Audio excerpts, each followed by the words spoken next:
In this video, I'm going to share with you why you should be thrilled when you get customer complaints. Check this out.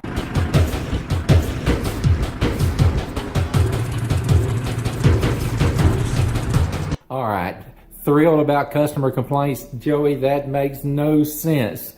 I know, but let me explain. But before we start, hey, if you're new to watching, I'm Joey, and I am on a crusade to help small business owners grow their business. In fact, my personal mission statement is your success is my business. And I'm going to put a bunch of show notes below the video here. Be sure you check those out. There is a ton of links to free productivity products I know will help you out, and a bunch of other stuff that I know will help you figure out you. And I want to let you know that I put out one of these videos early Monday mornings at 6 a.m.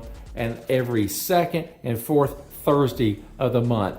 So never miss a video by clicking on that subscribe button, and don't forget, ding that notification bell so you never miss one. Thrilled, happy, excited about a customer complaint?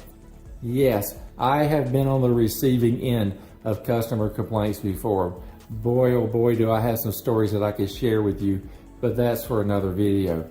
And if you've ever been on the receiving end of a customer complaint, especially a bad one, you know that there's no way that you should ever want to be thrilled about that. My goal is for you to never have a customer complaint. That's all of our goals. I get that. But here are 3 reasons why getting these complaints can help you grow your business. Hang around with me to the end. I've got a bonus suggestion for you too that I know for a fact will help you grow your business. Out of 100% of the people that leave doing business with you, only 4% of them are going to tell you why. And that's a huge problem because 96% of them left and never let you know. So one of the reasons that you need to be thrilled in the fact that customer complaints are coming in is that you have a chance to identify potential problems that are going to cause 96% of the people who leave you to leave, so that let's make it where they don't leave, right? What was the problem? You have to ask the customers what the problem is. Look, when they're sitting there and they're tearing you a new one, your ability to remain calm, empathy if possible, definitely sympathy, to get to the root of the problem. Was it a communications problem? Do you have a salesperson or marketing material that led the person to believe something that didn't happen that caused them this problem? Great opportunity for coaching or document correction. So that's huge. Number 2 thing is, was it part of the service that was provided? Again, was there an expectation that wasn't delivered? You know, one of the things that I say in business is that, look, anybody can sell. Anybody can convince you to buy something. The delivery, that delivery of that product or service is where all the hang-up happens. Sometimes that started at the sale because of miscommunication. So is there a coaching opportunity there for a person in sales?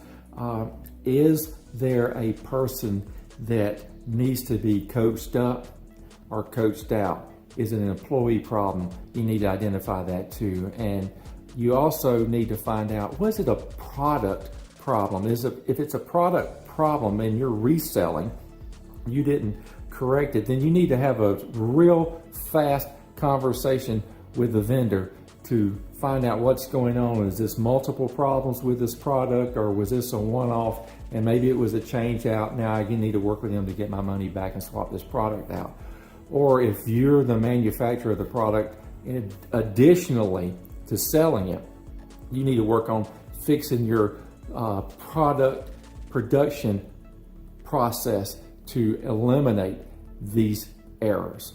Getting those complaints first thing from the customer, and yes, sometimes they're going to be very animated or excited in that communications, and that's kind of, you know, part of the process that happens in every business. So don't think it's just you and yours. But the next problem that you need to figure out and resolve and this one's huge, is when you're not hearing the problems. And you can fix that, because here's what happens. If there's a problem going on with your products or services, your clients are talking to each other about it through social media, most likely, because that's where we want to, put everything out now. So you need to have some product like Hootsuite is a great example. I'll put a link in the description below for you to go grab Hootsuite. They actually have a free version that's great for small business owners, and you can actually set that thing up to monitor what's being said, so you can put in filters that you're looking for, like your business name, or possibly if you're reselling somebody else's product, that too, so you kind of have a heads up about what's going on. So they're hashtagging or including your business name in their conversations. That is something that you can watch for. I used to lead a national company in their social media stuff, and one of my jobs when I was implementing this was I used Hootsuite. That's how I'm familiar with the product, and I monitor stuff, and I would see people, to somebody else tearing our company apart. But I would get in on those conversations and have a conversation with them. I would direct message, private message with the client, get their information, and then we would work to correct that problem, give them a legendary customer experience. Even though we jacked it up to start with, we would go in there and fix it. And that's when those conversations by those clients got turned around into, hey, so-and-so saw me complaining, they got up with me, and oh my goodness, I can't believe how good it worked out, and I feel much better now about my service and my product with them.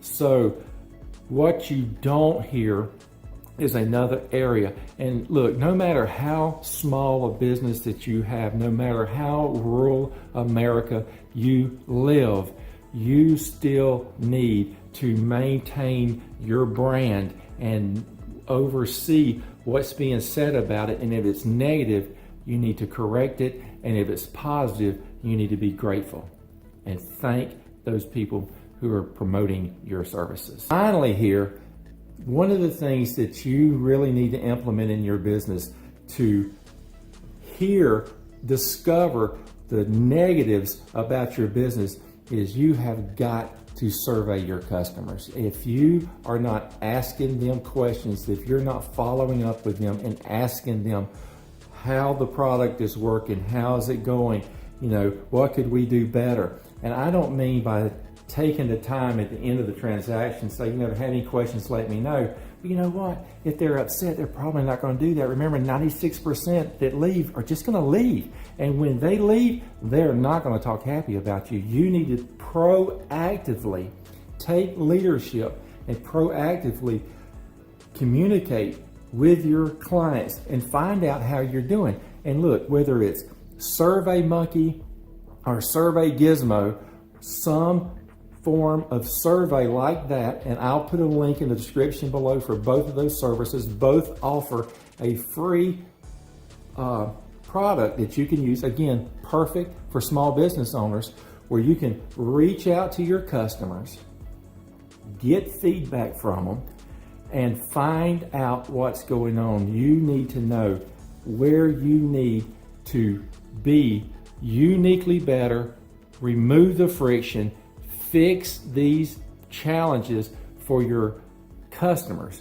Now, don't neglect this part of this process, and that is that you need to do the same thing with your employees. So here's the tip for your employees. Never think that your employees aren't part of this equation. They are experiencing friction, just like your customers experience friction.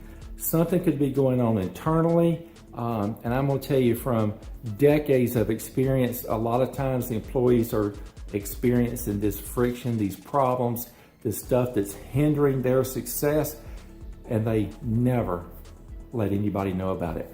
So with these surveys that you're going to do with your customers, do the exact same thing with your employees. Whether it's an employee engagement survey, reach out internally, submit a link to your employees do not track, do not have IP address tracking on, and allow anonymous surveys so you can get actual feedback about what's going on in your business. Look, you want them to be successful and they want to be successful too, but sometimes there is a lack of trust. Regardless of what's going on in your culture, there is a lack of job security, regardless of what's going on in your business, that people just are not 100% confident in the ability to give feedback with their name attached. And look, you don't care anyway where their name attached is, as long as you're getting feedback about where problems are. You're smart enough to see, oh my goodness, that is something. I didn't realize that. You're blinders because you're so focused on the stuff that you're doing, but your employees know what's going on in the areas that they're responsible in, and you want that feedback, and you want to be able to either coach them up over it, because it might be a training problem, it might be a process, a software problem, but fix that, remove that friction from them. Here's another statistic that you need to know. Happy employees are more engaged with your business, are better at taking care of your clients, and they create 26% less mistakes, and that is everything that you want in your business. So survey your employees too. While you were watching this, I'm assuming that you thought of somebody about, oh my goodness, so-and-so needs to see this. Take a second, and there's a share button that looks just like this below this video. When you click that, it gives you tons of options. Text message, Facebook message, email, Twitter, all kind of stuff where you can share this video with that person that needs to see this. And I would be so grateful that you did that. All right, I promised you a bonus section, so here the bonus section is.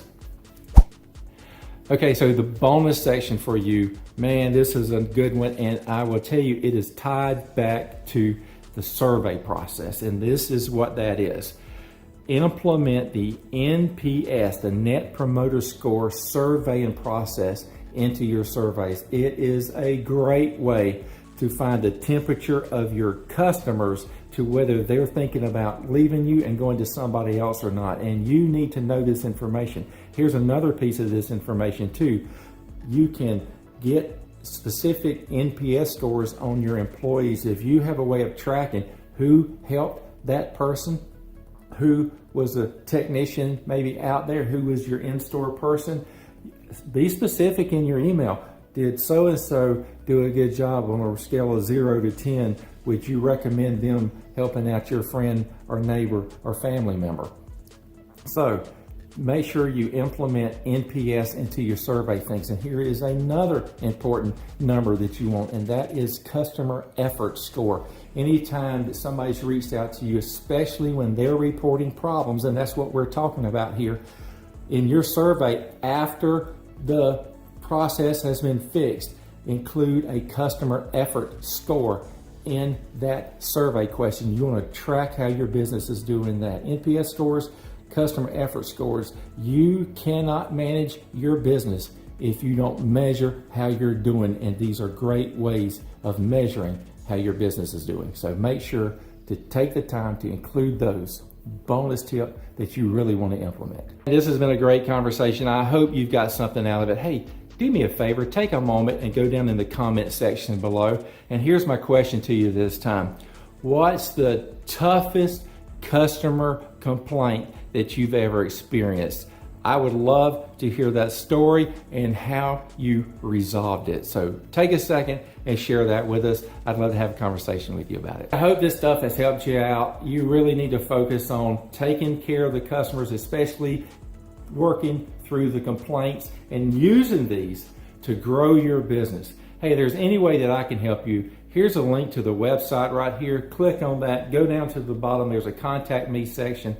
Let me know to get up with you there. Hey, if you're really serious about needing your help, right next to that is a get acquainted link. Click that button in there. It carries you to a little short survey, 10 questions only, including your contact information. I'll get back with you with that information so we can deep dive in how we can get you going to greater success. Thanks for hanging out with me. It means so much that you took the time to do that. Go. Think creatively, remove the friction, and become uniquely better to grow your business. It works every time. Hey, I'm gonna go out and do that myself. Until next time, I hope to see you again soon. You take care, and I'm out of here.